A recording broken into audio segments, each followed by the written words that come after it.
नमस्कार दोस्तों, मेरा नाम है विकास और स्वागत है आपका हमारे YouTube प्लेटफॉर्म पॉलिटी पाठशाला पर। आज के हमारे इस लेक्चर में हम डिस्कस करेंगे क्लास 11th की पॉलिटी लेसन 2 को, जो कि है भारतीय संविधान में अधिकार। आज हम इसके पार्ट 2 की बात करेंगे। जो पार्ट 1 है वो ऑलरेडी चैनल के ऊपर अवेलेबल है, जिसका लिंक आपको डिस्क्रिप्शन में मिल जाएगा।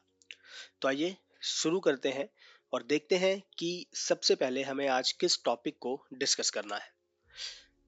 सो गाइज, आज हम बात करेंगे एक इम्पॉर्टेंट टॉपिक के बारे में, जो कि है बिल ऑफ राइट्स। कॉन्स्टिट्यूशन में बिल ऑफ राइट्स क्या है, या सोसाइटी में बिल ऑफ राइट्स हम किसे कहते हैं। हम लास्ट चैप्टर में डिस्कस कर चुके हैं कि अधिकार क्या है, अधिकार का महत्व क्या है, और हमने ये देखा कि अधिकार जरूरी क्यों है, और अधिकार ना होने की वजह से, अधिकारों का सही तरह से इस्तेमाल ना होने की वजह से, उसको इग्नोर करने की वजह से क्या चीजें हो सकती हैं। जो कि हमने दो केसेस देखे थे, एक 1982 इंडियन कॉमनवेल्थ गेम्स और दूसरा मचल, जो कि एक इंडिविजुअल थे असम के। दोनों ही केस में अलग अलग चीजें हुई। एक जगह पे अधिकारों का प्रयोग किया गया था, एक जगह पे अधिकारों को अवॉइड किया गया था, और दोनों ही केसेस में हमें देखने को पता चलता है कि इम्पोर्टेंस ऑफ राइट क्या है। इसके साथ ही हमने राइट है क्या वो भी डिस्कस कर लिया था। तो आइए शुरू करते हैं और देखते हैं कि अधिकारों का घोषणा पत्र किसे कहते हैं, इसका इंपॉर्टेंस क्या है। जैसा कि हम जानते हैं, सोसाइटी के अंदर बीइंग अ इंडिविजुअल, सभी लोगों के लिए, चाहे वो सोसाइटी हो या फिर सोसाइटी के अंदर रहने वाले लोग हों, और वो किसी भी ग्रुप से बिलोंग करते हो, किसी भी कम्युनिटी से बिलोंग करते हो, सभी के लिए अधिकार जो है वो बहुत ज्यादा जरूरी है, बहुत ज्यादा इम्पोर्टेंट है, काफी ज्यादा एसेंशियल है राइट्स। क्यों है? क्योंकि अधिकार हमें सोसाइटी के अंदर एक डिग्निटी वाली लाइफ, एक गरिमापूर्ण लाइफ जीने में हेल्प करते हैं, हमारे डेवलपमेंट में हेल्प करते हैं, और सामाजिक न्याय यानी कि सोशल जस्टिस इस्टेब्लिश करने में मदद करते हैं। इसीलिए हमें अधिकारों की जरूरत पड़ती है। बेसिकली जो अधिकार हैं वो हमें सभी देशों में देखने को भी मिलते हैं। यानी कि जितने भी डेमोक्रेटिक कंट्रीज हैं, जहां जहां पर डेमोक्रेसी है पूरी तरह से, हालांकि आज के टाइम पे हर जगह डेमोक्रेसी ही है, कुछ ऐसे देश भी हैं जहां पे लगभग पूरी डेमोक्रेसी नहीं है, बट वो शो यही करते हैं कि वहां पे लोकतंत्र है। तो जितने भी देश हैं जहाँ पे लोकतंत्र है, अपना संविधान है, सभी देश संविधान के बलबूते चलते हैं। संविधान सारी कंट्रीज को बेसिकली गाइड करता है, कॉन्स्टिट्यूशन ही गाइड करता है कि गवर्नमेंट और देश कैसे काम करेगा। तो कंट्रीज क्या करती हैं, मैक्सिमम कंट्रीज में क्या है कि कॉन्स्टिट्यूशन के अंदर ही बहुत सारे राइट्स जो है वो लोगों को दिए गए हैं।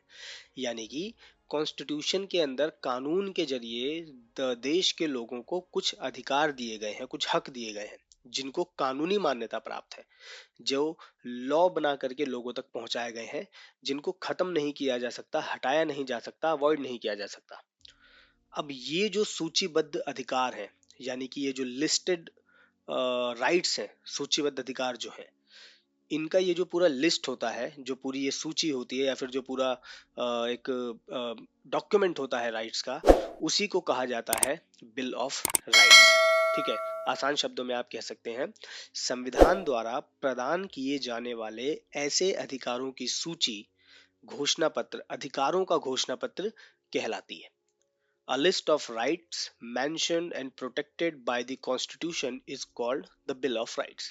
सभी संविधानों में ऐसा होता है। दुनिया भर में जितने भी संविधान हैं, सभी संविधान अपनी देश की जनता के लिए कुछ अधिकार संविधान में रखते हैं, उसको ही कहा जाता है बिल ऑफ राइट्स। इंडिया के कॉन्स्टिट्यूशन में भी बिल ऑफ राइट्स है, इंडिया में भी बिल ऑफ राइट्स है, और बाकी तमाम जो दूसरे देश हैं वहां पे भी बिल ऑफ राइट्स होते हैं।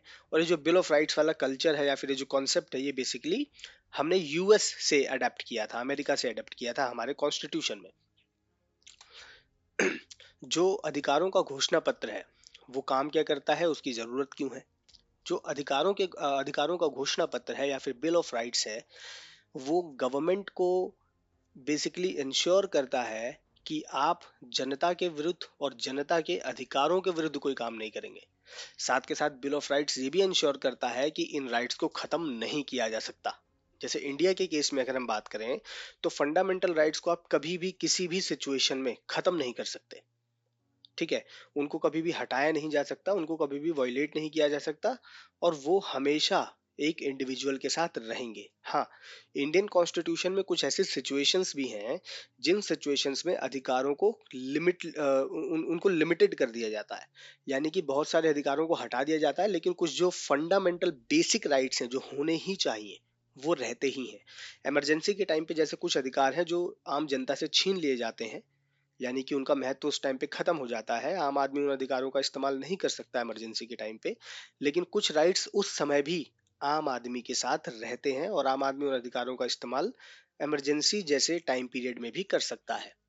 तो राइट्स बेसिकली क्या करते हैं, वो लोगों को प्रोटेक्ट भी कर रहे हैं, साथ ही साथ वो गवर्नमेंट को भी ये चेतावनी देते हैं, ये सुझाते हैं कि आपको क्या काम करना है, कैसे काम करना है, और इन अधिकारों के विरुद्ध जाकर के, अगेंस्ट जाकर के कोई काम नहीं करना है। अगर आप कोई रूल बना रहे हैं, कोई लॉ बना रहे हैं, कोई डिक्लेरेशन दे रहे हैं, तो उस चीज के समय, उस काम के समय आपको ये याद रखना है कि वो चीज लोगों के अधिकारों को वायलेट ना करे, लोगों के अधिकारों का हनन ना करे।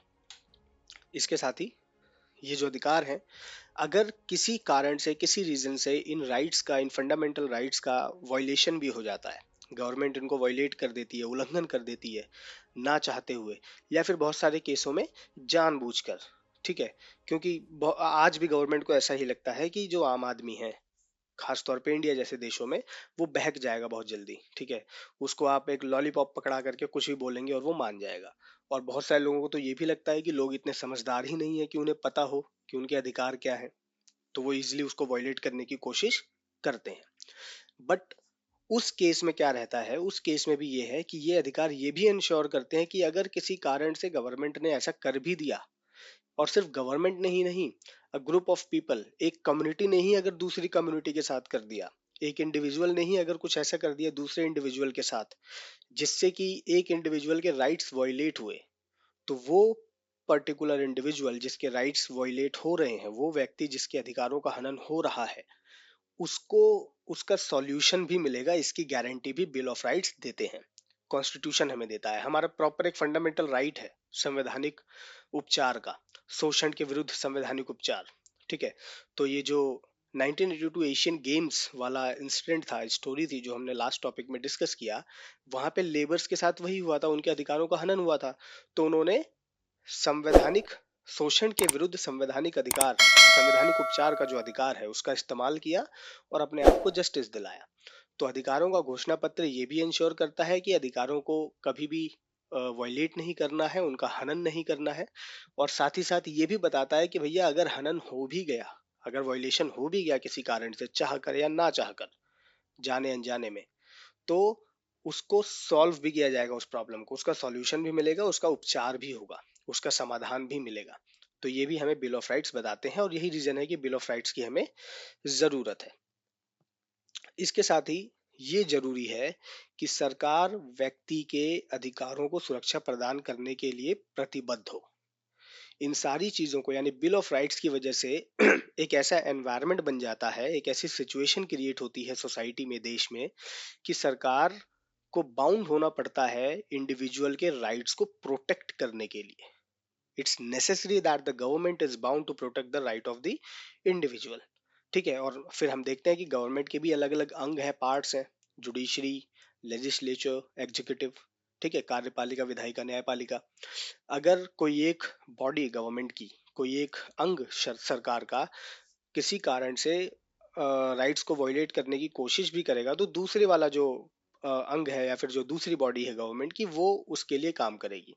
जुडिशरी को बेसिकली रखा है इसलिए गया है कि जुडिशरी क्या करती है, वो सुप्रीम प्रोटेक्टर है कॉन्स्टिट्यूशन की, और कॉन्स्टिट्यूशन के अंदर लिखी गई बातों को सही तरीके से सोसाइटी में इम्प्लीमेंट करवाने का काम सुप्रीम कोर्ट का ही है। और न्यायपालिका यानी कि जुडिशरी ही ये भी तय करती है कि कॉन्स्टिट्यूशन को डिफाइन कैसे करना है, और अगर अधिकारों का हनन हो रहा है तो उसको प्रोटेक्ट कैसे करना है, उसका सॉल्यूशन कैसे देना है। तो इस तरह से ये बिल ऑफ राइट्स का एक मतलब निकल के आता है, और बिल ऑफ राइट्स की एक महत्ता यानी कि इंपॉर्टेंस हमें पता चलती है। तो गाइज फिलहाल आज के लिए इतना ही। ये हमारा पार्ट 2 था जो कि आज खत्म, यहाँ पे खत्म होता है। अगर आपको वीडियो पसंद आई हो तो आप प्लीज चैनल को सब्सक्राइब करें, वीडियो को लाइक करें और शेयर करें अपने क्लासमेट्स के साथ। मिलते हैं अगले पार्ट यानी कि पार्ट 3 में। Thanks for watching.